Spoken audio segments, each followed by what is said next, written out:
recimo.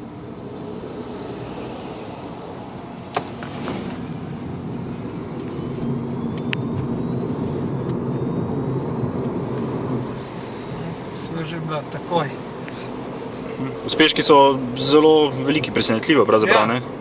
To pa zaradi značilnosti električnega motorja, ki ima največji navor v trenutku, ko se zavrti. Se pravi, ni stvar končne moči, ampak je stvar navora in odzivnosti vozila. In ta je izjemna, v bistvu čisto športna.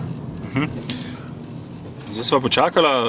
Novi modeli električnih avtomobilov imajo še eno zelo dobrodošlo novost, ne? Kar se tiče zvoka.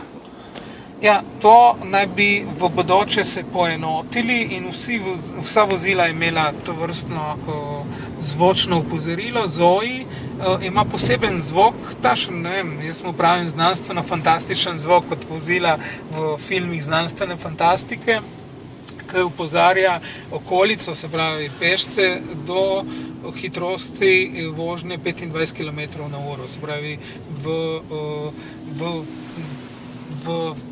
območju, v katerem so zaradi brezslišnega delovanja električni avtomobili najbolj nevarni. Kasneje namreč oddajajo zvok kotaljenja pnevmatik in vsega ostalega, tudi pri večjih hitrostih, piša vetra, tako da ta najbolj problematičen del tihega delovanja v mestih je tukaj, se poskuša to nevarnost odpraviti z posebnim zvočnikom, ki oddaja nek poseben zvok.